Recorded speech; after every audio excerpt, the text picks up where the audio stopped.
the power that song gives on stage and the way we feel when we perform it, bro. Yeah. Like, we could be performing that in a living room full of 10 people and we feel like we're in Madison Square Garden when we perform that song. Right. You know what I'm saying? So Right. we wanted that, like, that epicness to it.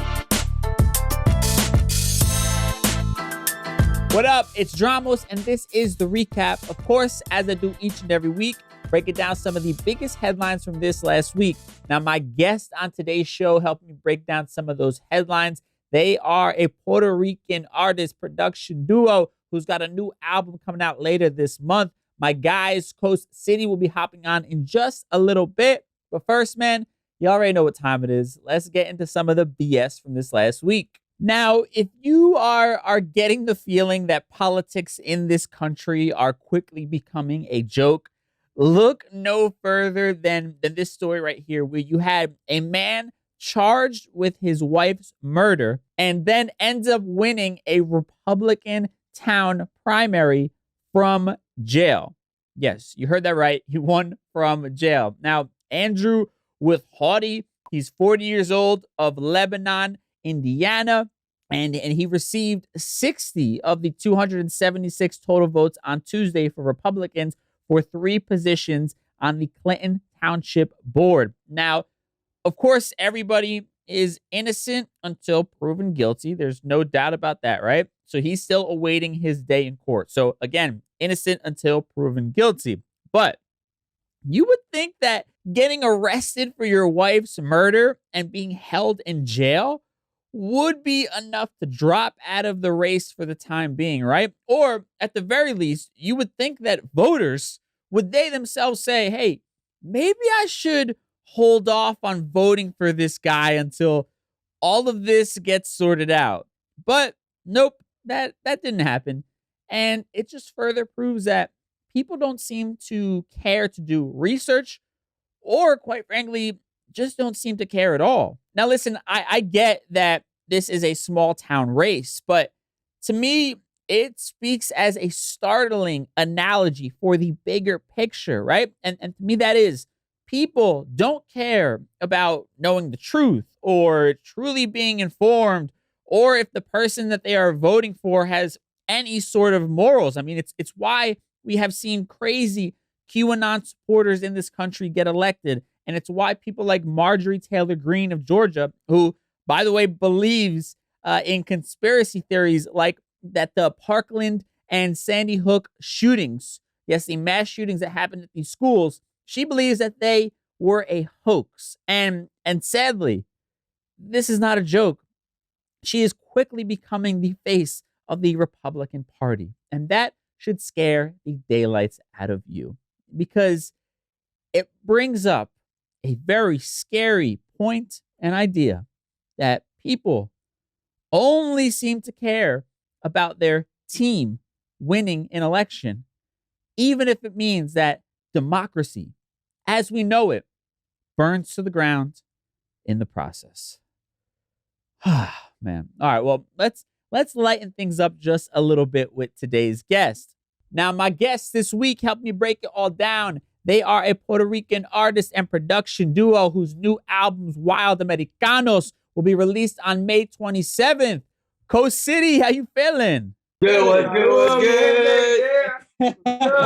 I love the energy that we got going on, man. I know we were talking before the cameras are on about how busy y'all been. You've been running around, catching planes. So first and foremost, I mean, congratulations on being busy, but also thank you for making the time. It's good to sit down with you guys again. Nah, bro, you kidding me, man? Thank you for making the time for us. We love, sharing our art with the world and talking about it, and it's really a treat for us. So we really appreciate this. Absolutely. I mean, well, listen, we were talking. I love the project. I want to get into it. I got to hear it early, which I love. But first and foremost, if it's cool with y'all, I want to kind of start by covering some current events and get y'all's take on them. Yeah. All right, let's go. All right. So, I mean, let's kind of start with one of the bigger stories in the world these last couple of weeks. We got Elon Musk wanting to buy Twitter. It's looking like it's going through. his big thing now is that, man, it's about free speech, and Elon Musk is now the savior for free speech in this world, apparently. And he's talking about wanting to activate Trump, on Twitter once again. I mean, I know y'all have a little mention of Trump on one of the songs on your project. So let me get your perspective, man, on all that you've been seeing when it comes to Elon Musk and this whole situation.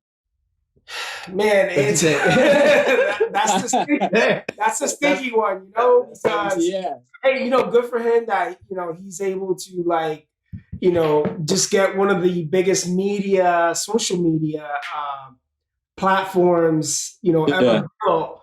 But man, it's always, I don't know, it sits a little bit weird when somebody can just come in with all their money and buy something like that. Right. Because while I think he may have good intentions in allowing, free speech, which is something that our country, U.S. is we're like founded on that, on freedoms, on liberty, something that I truly believe. Man, just having one person just coming in and just buying it out, and having all that power, it just feels a little bit weird, but good for him. Yeah. Good for him to being able to do that, Yeah, man. No, I feel the same way. I mean, I'm a big fan of obviously everything Elon is doing. This was definitely like a whoa. And then I just saw the news that about the whole, Trump thing. Like, I think it was this morning or something. So, I mean, I guess he would have to, right, to stick by his word. Yeah. Right. So, yeah, man. And, we feel a certain way about certain people, but but not to say that there's not, good things too, you know what I'm saying, about certain individuals. But yeah, man, it's kind of one of those, like Danny said, it kind of sits a little weird. Yeah, I mean, I think you're hitting on a couple good points. It is scary to think about how much power these people have who are ultra rich like that, right? Like that he can easily just lay out a few billion, call it a day, right, to buy this platform just for the sake of doing it. But I mean, there is, I guess, the conversation too, though, I mean, about free speech, where like how far is too far, right? Like when it begins to possibly put people's lives at risk or cause some trouble, that's when it gets a little bit sticky, I guess, right? And I mean, obviously, you guys are artists. You would never want somebody censoring, the things that you're feeling that you want to express. But I mean, there is like, there's a lot of power that comes along with having a platform, especially somebody as big as Donald Trump and anybody else who's huge on social media, right? So there has to be a little bit of a balance. I mean, I'd love to hear a little bit more about, I guess, where you guys kind of stand on that one. I mean, it's just so weird because I feel you. It's like, how do you balance that? You want the freedom of speech. I think it's very important for all of us. But then, there are words that are hurtful and will turn people, a certain way. And, right. But then that's a tough one, man. How do we control that? It goes both ways, man. I mean, I've heard of like some Asian countries that have that also their presidency has been swayed by social media, by Facebook, right? And so, because we all know how powerful social media is, and how much influence it has on people based on their algorithms, it's like it is it's a little bit scary, how that can change a society, on how one individual is posting and how much money they're pouring into their message. So I think it's great for everybody to have their opinion, but I think the moment you push like hate, you know what I'm saying, and hatred, then I think that's when it should be a red flag and should be controlled. When you're promoting, a certain hatred act or way culture, religion, maybe, you know what I'm saying? Like, right. I think you can say certain things and feel a certain way, but once you promote that and then I think that's when there needs to be some type of web, to filter and control that. You know what I'm saying? Yeah. I mean, especially when you think about like these apps have a main line to everybody, right? Like there's no filtration system in place, right? You can't stop it. Like anybody who wants to access it can access it really easily from, a device that sits in their pocket all day long, right? So it's like, and then that device algorithmically puts more like that in front of you that just agrees with it over and over again, right? So go ahead. I'm gonna throw something in. Yeah. Right? So imagine if tomorrow Kanye is like, you know what? I'm gonna do exactly what Elon Musk did. Yeah. And he buys Apple. He buys Spotify. Yeah. He buys Pandora. Right. Obviously we saw Jay-Z, have Tidal. Yeah. And he's created a really dope platform, actually. Yeah. Tidal is one of those platforms that gives the most to artists, writers. But imagine, it'll be interesting to see, like, if one of these powerhouse artists, that have that big wallet, just come in and just buy all these shares. Yeah. Apple, Right. And then they just start promoting whatever they want to promote. Right. It'll be interesting, if we saw that in that fashion. I mean, that's like a Black Mirror episode right there, right? Because that becomes scary. It's like you have very few people controlling like what the majority of the world is looking at, right? And that becomes incredibly scary, especially when you look at like an app like TikTok, which is so young, right? When the audience there is so young. It's like, dude, like the way people dance is now based off of TikTok, right? Like the way our songs are broken now is based off of TikTok. Like it really has influenced so much of our daily lives now. This little like app that's on a phone. It is crazy to think about. And it's a scary kind of line to walk. Yeah. You hear it now like daily, like in every session. Like, it's just like TikTokable, you know what I'm saying? Like, it's like really like we're limiting ourselves, but then but right now it's the biggest music platform. It's crazy. Right. So right. It's how everything is evolving and the things you got to think about. Yeah, no, exactly.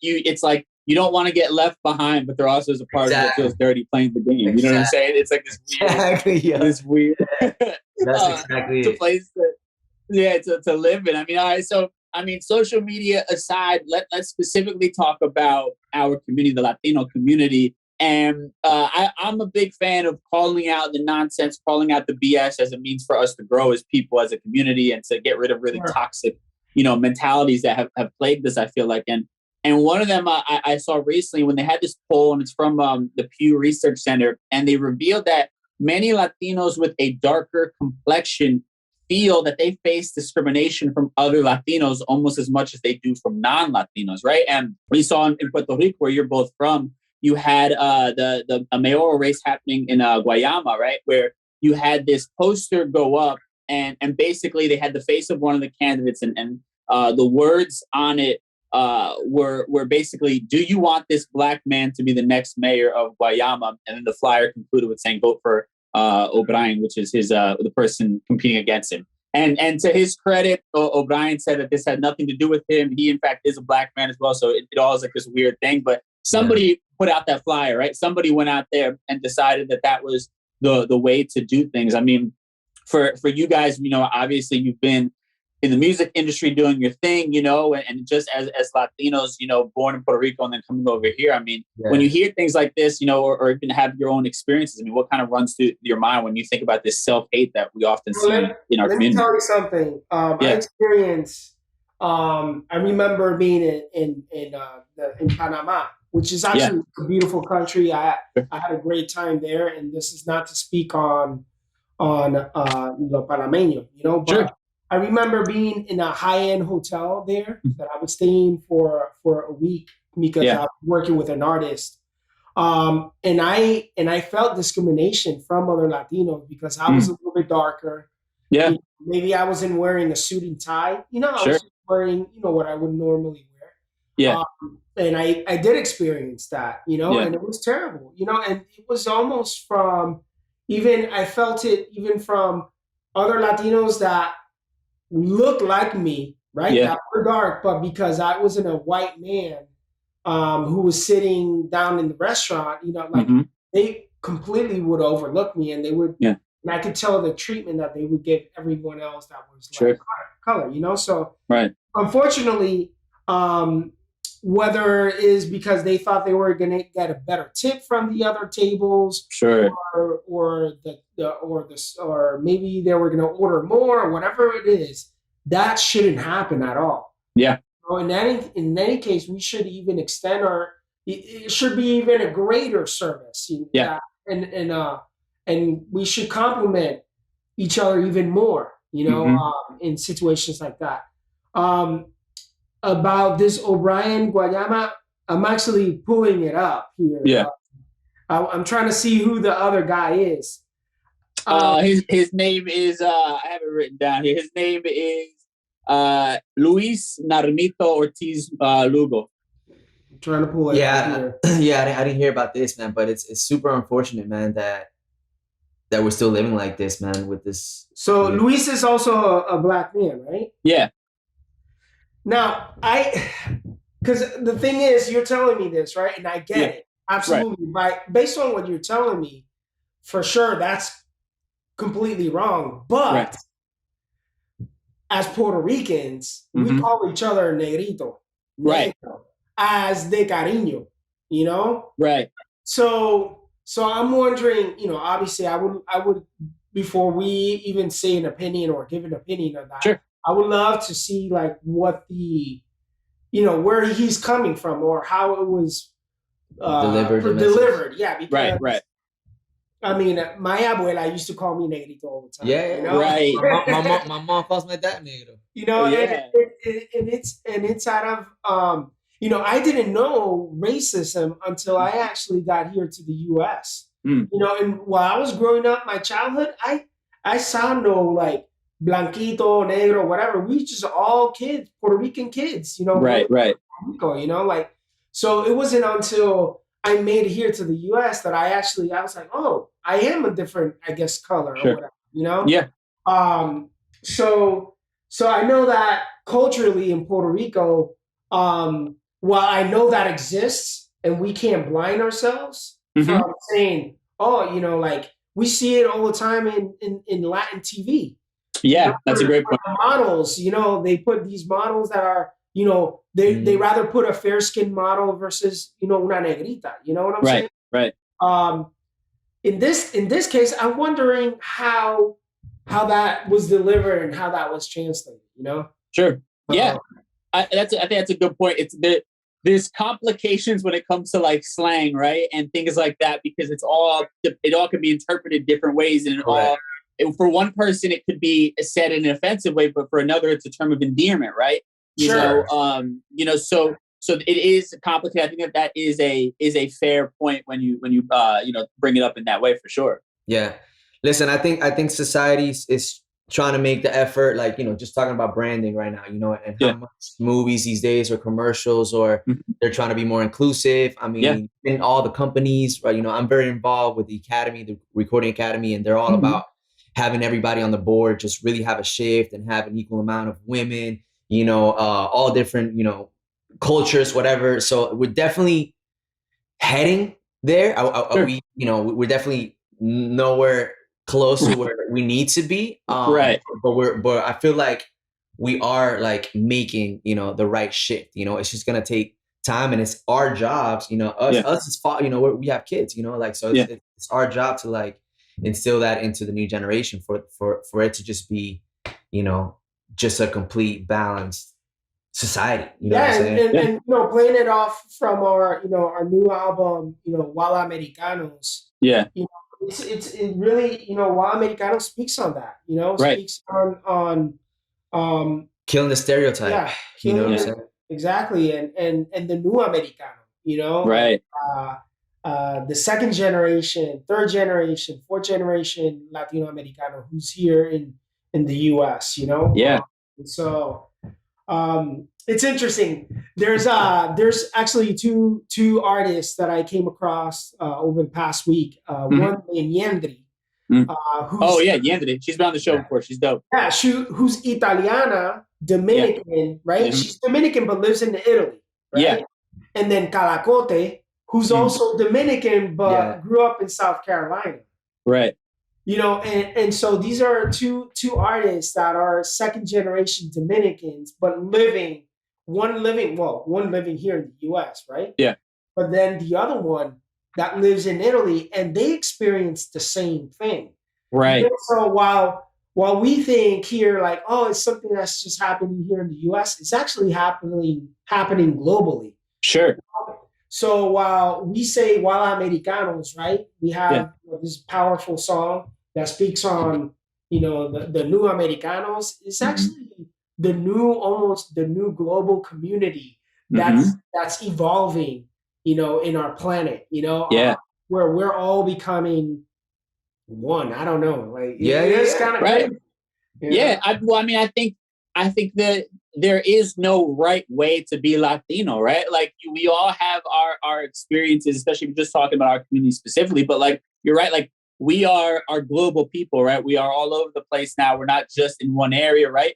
And that's what this podcast is all about. I was born and raised in New York, but Puerto Rico's still in my heart, right? And I balance both of those identities, So I'm a New Yorker, I'm a gringo, I'm Americano, right? But I'm also a Puerto Rican, right? Yeah. So I have that identity. And I think for a long time, it was like we were shunned to not embrace one side of that, right? Like either we had to assimilate here in the States and claim whiteness, or we had to be just Puerto Rican, and we had to like fight against anything that wasn't like neatly fit into quote unquote what a Latino should be listening to, wearing, watching, whatever it was, right? Bro, it's been the story of our lives for sure. Like growing up in the US and trying to like find that identity to like, as a young kid, you like wanted to fit in, but then, you never, forget your roots. I'm so like, so rooted to Puerto Rico, but then, it's that pressure of society of like trying to fit in, and then musically, it's kind of like what happened to us, that's why it's like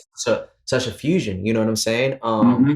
But we that's what this record is all about. It's forgetting those, that stereotype, or being caged into something and just being able to do it all. And that's why it's called Wild, you know what I'm saying? Right. Like, and celebrating those people that are going to give a hand to others that are not like yourself, Right. Yeah, I mean, even like, I want to dive into the album, in a second, but like even just to touch on the single, I mean, when you're referencing Prince, right? Like an American artist, and like Prince is dope. It doesn't matter what culture he represents, right? And of course, you're going to be influenced by somebody who is a gifted musician who makes dope music that connects with you, right? And you shouldn't be afraid to incorporate that into your sound just because it isn't a Latin-based sound or identity, right? You hit it right. Yeah, that's it right there. Where like maybe 10 years ago when I was working on my first album, I wouldn't have put out a song called Prince because I was too worried about like, like the Latin market in Puerto Rico, they're not going to understand that.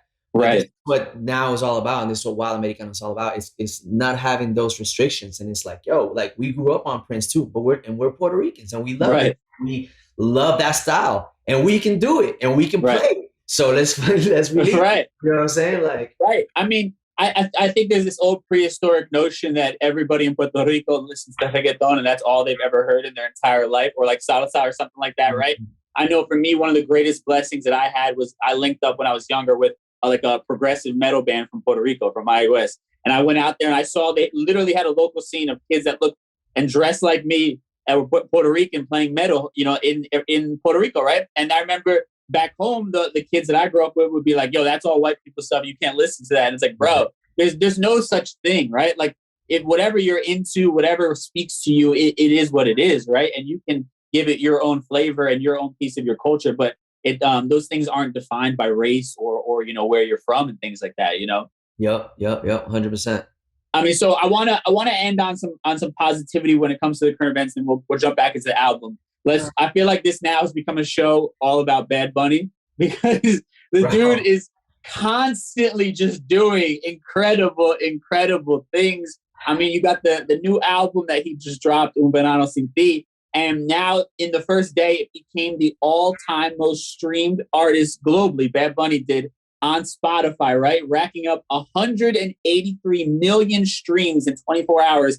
And he broke a record that was previously held by Drake. I mean, I think there's one thing when I talked to Adro Diaz, he was just saying, and he summed it up so perfectly.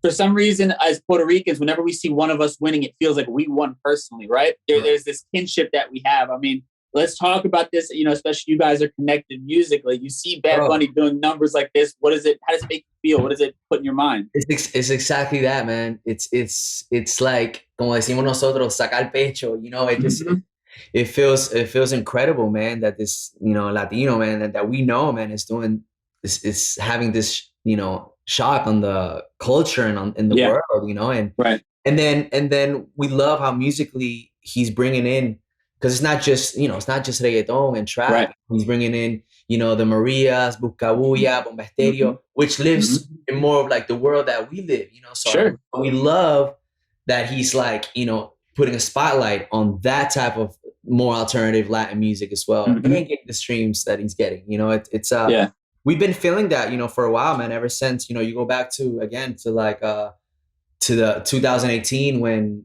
Despacito and Gente came out. You know what I'm saying? Like we've been on this high, on this wave, you know, and that really gave us the open door to feel really proud of our music, you know. So this goes on. This is that same feeling, you know what I'm saying? Like, I literally just came back from Puerto Rico this morning. Yeah, so I was there yesterday, and bro, every car that passed by, billboards on the way here, the girl sitting next to me in the airport, the whole flight. I'm just looking and bumping the whole Bad Bunny record, bro. Yeah. So it's amazing, man, how it's connecting.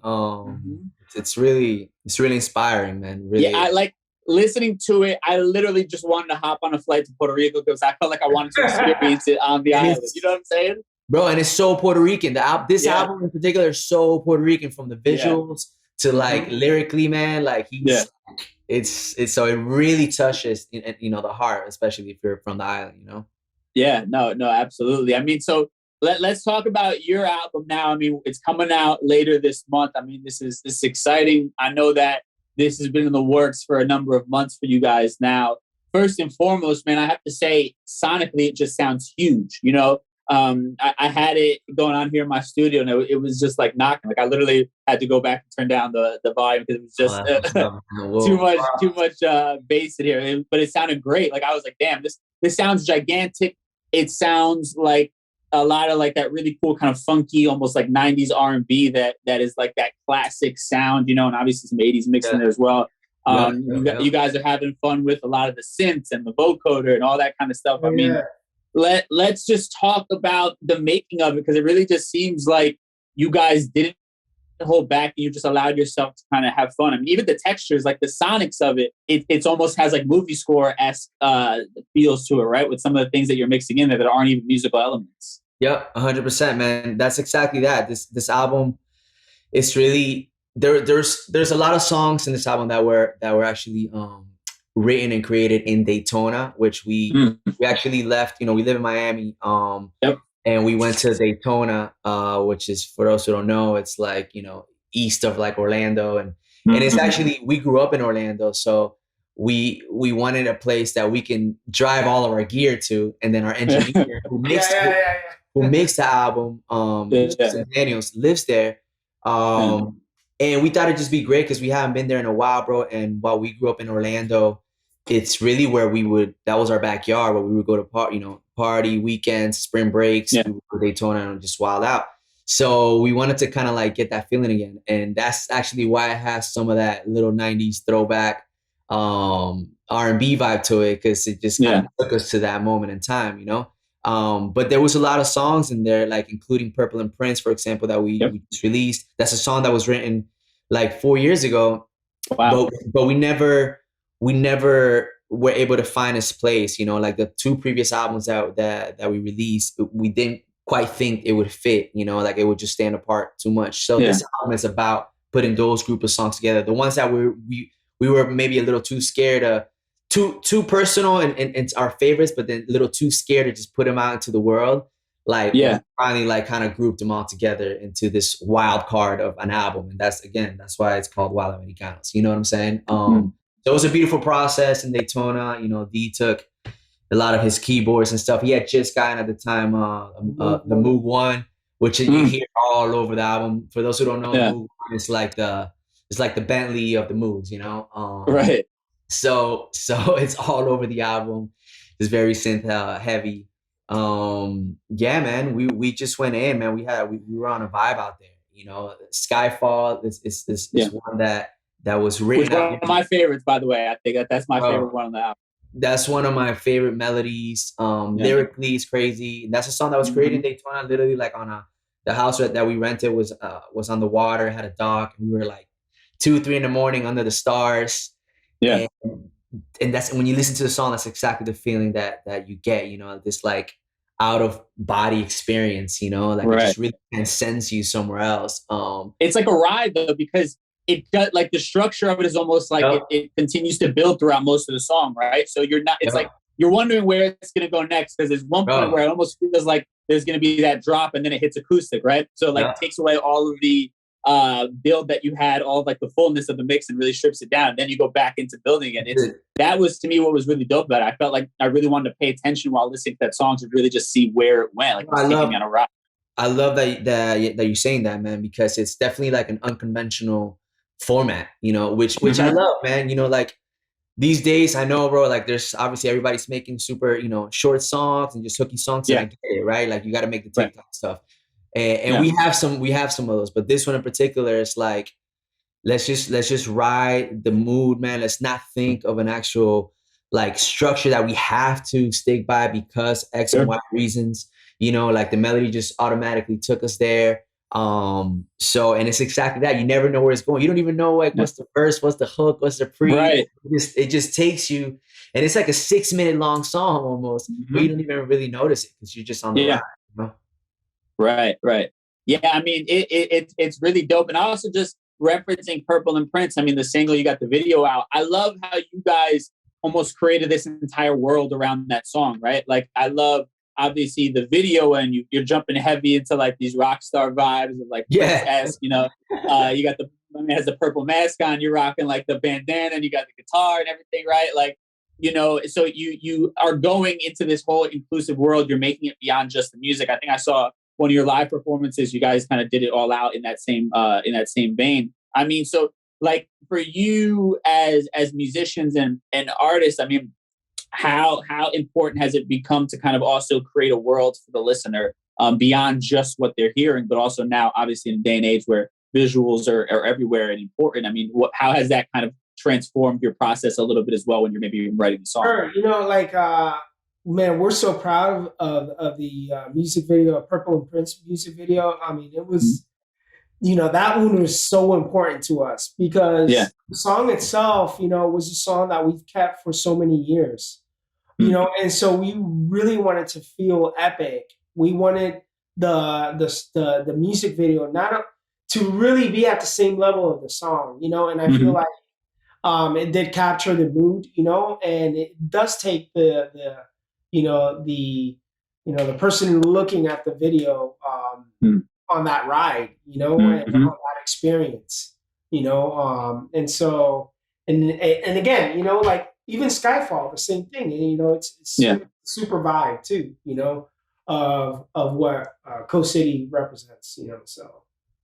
Yeah. So I mean, is this the norm? What we should be looking? I mean, obviously, the album hasn't come out yet. I don't want to look too far ahead, but is this what we should be expecting from you guys? I mean, because I think to me, some of my favorite artists, like The Weeknd or Bad Bunny, is a good example as well. Every time they come out, it's like a new version of themselves, right? Like they're showing you another layer, and they totally bring you into a whole new world every time they put out something. And obviously, you guys did that with this one. Is that kind of like what you feel like the Coast City, the future of it might be visually or sonically or all that kind of stuff? Like always kind of redefining your world each time. I think that just comes out naturally. I don't think that like we're thinking, all right, we're going to reinvent ourselves or we're going to redo something. You know, it's just like how it's a true expression of how we feel at that moment towards that piece of work, you know? Yeah. You know, maybe at times we should be a little bit more intentional, maybe. I don't know. You know, we've talked about I mean, that, listen, you know, we have like, for example, we already have like the concept down for the next album. You know what I'm saying? Sure. So we already have a direction of where we're heading with that.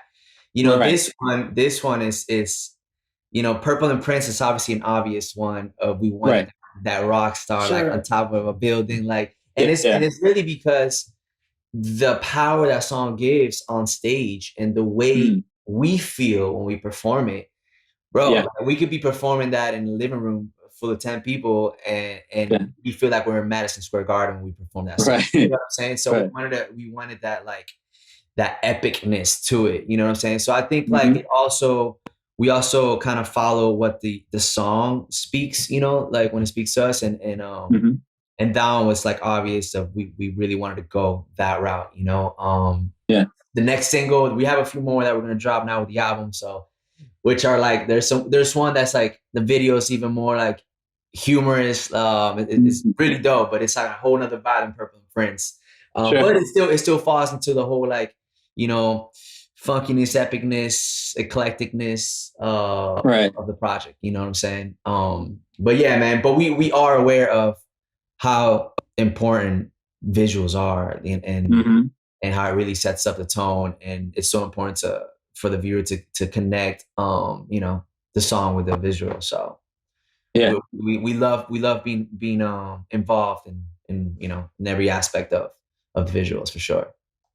I love that. Well, listen, I appreciate you guys for hopping on the show. Wild Americanos is out on May 27th, right? Everybody can check that out. Yeah. Purple and Prince out right now. Anywhere you stream music, you can check that out. The video is out on YouTube as well. Highly suggest checking that out. And fellas, man, I'm loving seeing the progression and all that you're doing. It's always nice to chop up with you guys. So hopefully we'll catch up on the next one as well. No doubt, man. Yo, we appreciate you. Everybody listening, everybody tuning in. Thank you guys. Coast City, check out Purple and Prince that just came out. The album May 27th, Wild Americanos. Check it out. All right, man. No doubt. Yo, thanks for your time, brother.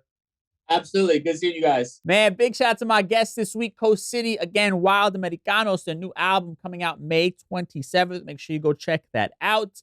And man, in the meantime, let's end the show as we always do on some positivity in the form of a positive quote. Now, today's quote, it only felt right here, speaking about, you know, how I started this conversation on today's show about, man, people not seeming to care and the utter disappointment that man fills my heart when I see things like that and these elections that seem to be a joke these days. So it's only fitting that I pulled a quote from Martin Luther King Jr. And that quote is, "We must accept finite disappointment, but never lose infinite hope," right? So as disappointed, as scared, as troubled as I may be by what I'm seeing in this country on a regular basis, the thoughts, the ideas that are becoming popular, and the hate that is becoming popular on a regular basis in this country, I am not going to allow that to take away my hope for a better world for my children and for the generations to come, right? I still will keep fighting with the belief that things can in fact get better and that things will in fact get better, even when we suffer, man, inevitable disappointment like we saw with the Supreme Court leak last week, what we've been seeing in politics in general with our politicians not really holding up their side of the bargain. And this goes on both sides of the aisle. Even with all of that in mind, I will not lose hope that good will prevail and that we, the people, will have our voices heard. And I hope the same for you. Don't lose hope. I know it's scary. I know it's dark. And there's a lot of terrible things happening right now.